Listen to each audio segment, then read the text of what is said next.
Welcome in. It's the PHNX Cardinals halftime show. Johnny Venerable, Brack. PHNX Cardinals is live from Gila River Resorts and Casinos at Wild Horse Pass. Despite some shaky offensive performances, the Arizona Cardinals only trail the Colts at Indy 14-10, Bo. Yeah, it could be way worse. I agree with, was it ours there in the chat? Absolutely. It could be way worse. And really the only huge blemish in the first half was the backbreaking interception following the Daniel Dimes pick that set the Cardinals up to get points, and they come away not getting points. It's actually a touchdown going the other way, and that's the difference in this game. And it's just like Cardinals, even, with a change at quarterback and, being on the road and having their backs against the walls, like they continue to make, mistakes that are putting them in a position to lose the football game. Now, not all is lost in this game. I actually am pleasantly kind of surprised with what I've seen. I think that they've done a decent job in moving the ball offensively for the most part. You're seeing Trey McBride get it targeted and make big plays. Marvin Harrison Jr., who will update you on his status before he went out, made his second catch and made a key third down conversion for him. So I like with the defense how they responded to the opening series, and then how the offense has been able to kind of dig a little deep here and muster some points. It's a blessing and a curse because just like prior weeks, with or without Kyler Murray, like this game's there to be won for the Cardinals. Yeah. I thought defensively, save for two drives, the opening drive, which Shane Steichen took J.G. and Rollis to the woodshed, and then the drive in which Mack Wilson Sr. got the pick, and then subsequently Jacoby Brissett gave it right back. That defensive possession, outside of those two, I thought the Cardinals' defense was good this half. Now, the problem is when they've wanted to run north and south with Jonathan Taylor and they've made it a priority, they have done that. So I think you could thank maybe Indy a little bit with their play calling under Steichen to say thanks for keeping it in this game. But I would imagine, like the Cardinals, we know have limitations, and then they have, expectations this half. If there's no MHJ, like what are you going to do? Bam Knight, Trey McBride, Zay Jones, Michael Wilson with a banged-up hand. So this game is still very much in play for you to win. Get the ball to start the second half.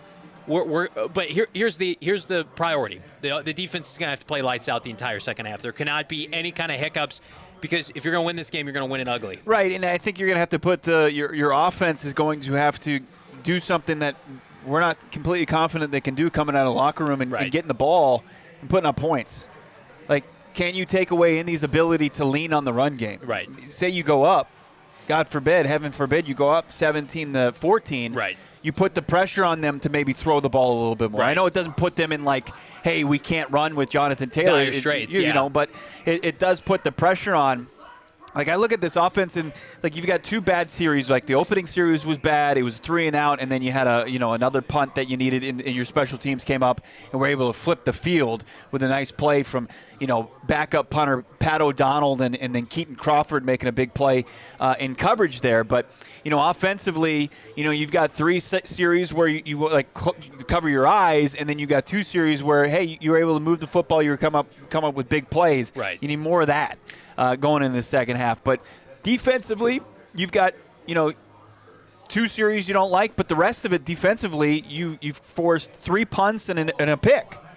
I mean, you're getting enough from your defense to win this game, which is... I've heard that before. Yeah, which is what we say every week. Zaven Collins, a couple nice pressures, TFL, Baron Browning. You'd love to see a little bit more from Sweat this half. Again, like the Colts can wear down the Cardinals' front if that is what the game becomes. You can't let it become that. Yeah. Like this is pivotal right now. This opening drive, I think you have to get points. I don't know how that's going to happen if you don't have Marv. Bam Knights look effective running the football. I think he's a little bit more powerful than Michael Carter. And then you've got Trey McBride, who has shown like his ability. He's open every time. He's got 2 catches for 37 yards, but he had a reverse pass or a reverse catch in the first half that could have easily gone for a big play.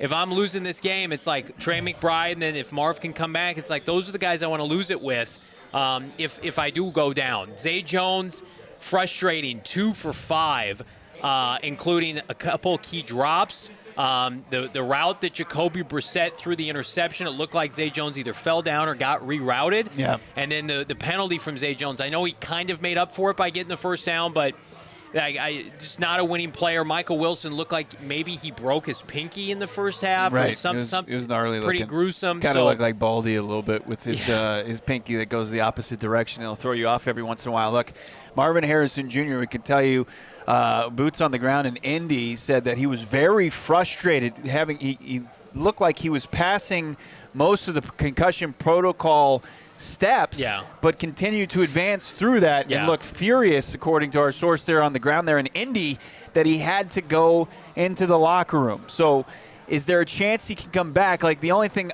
I think that you're up against now is just the league's protocols that they have in place. It feels like the player himself wants to get back into the game. Well, and here's the problem, and we talked about it during our live stream, our watch along, which I encourage everybody to jump on over when this is over. Marvin had a concussion last year. Yeah. So I don't know if that immediately puts him at an additional flag that you have to have it reviewed in the locker room.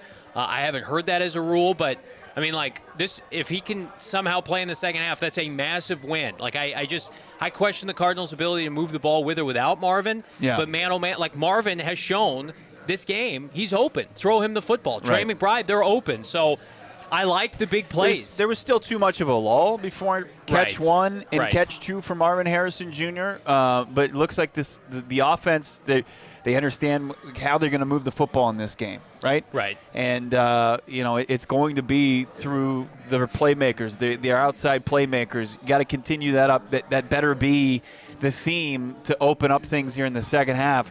But, like, Brissett, you're seeing it, like, it's an inefficient 10 for 21. I was saying this, Johnny, like, there's room for inefficient football here. Right.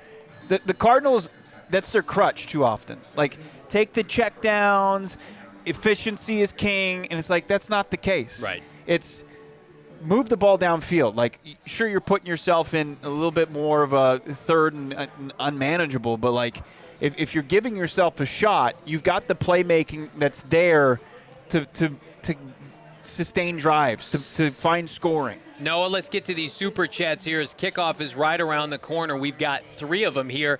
Buwanaki, friend of the program, $5. Imagine if we had a head coach who holds the staff accountable. Oh, well, worst case, we can hire Clayton Adams as head coach maybe. Kate Gordon, $1.99. Real teams targeted their playmakers, not us. Yeah, you saw how many times Tyler Warren was targeted that first possession. Completely undressing Akeem Davis-Gaither. And then Darth Vader, $1.99. If we win, JG isn't firing Drew. I have a concern now on top of, like, Marvin's health. Yeah. That's a concern. But I ever got people texting me, like, if Marvin's out, that's a built-in excuse for them to use. It's like, well, we don't have Marvin, we don't have Kyler, we don't have James Conner. It's just like, sorry. I'm not in the mode of, hey, we're losing games to get coaches fired. The season is slipping away. Right. You need to take a win. The Niners beat you with no players. Yeah. Sorry. Steve Kimes Burner is exactly right. $1.99 screen pass with no blockers was nuts to see. Was that the first drive? Yeah, it killed a drive. Here's what I'll also say: like, the Cardinals, they're on pace to hit their point total per game. 20 points. That's what they do. 20 points. They've got 10 at the half. So to win this game, if they're going to win this game, you can bookmark me saying this.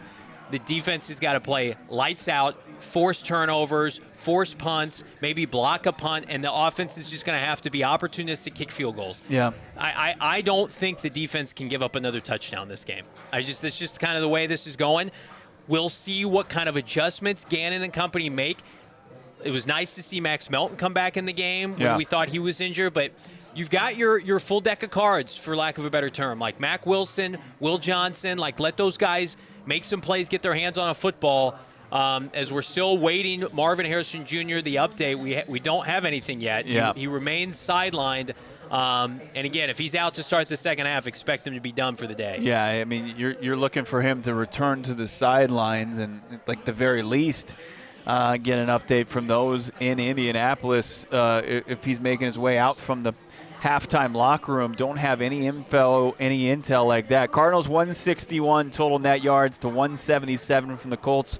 The Cardinals keep this up, like you said. They hit their average as far as their point total. Could they have a second consecutive week over 300 yards, from offense? Right. Like you'd hope so. That would help yourself immensely here in the second half. But look, the key is here, come out of the gates out of the locker room and put together a good drive that turns into points. That's not asking a lot. Can't go 3 and out. You can't. You absolutely can't. This defense for the Colts, is there to be taken Because the Colts advantage of. You know what the Colts are going to do if they get the ball without you scoring points? They're going to give a heavy dose of 28. They're going to ram it right at you. Hit this like button. Big thanks to everybody watching live. Jump on over to our watch along. It continues for the second half. For Bo, I'm Johnny Venerable. We'll see you on the postgame show. We all silly like the mayor.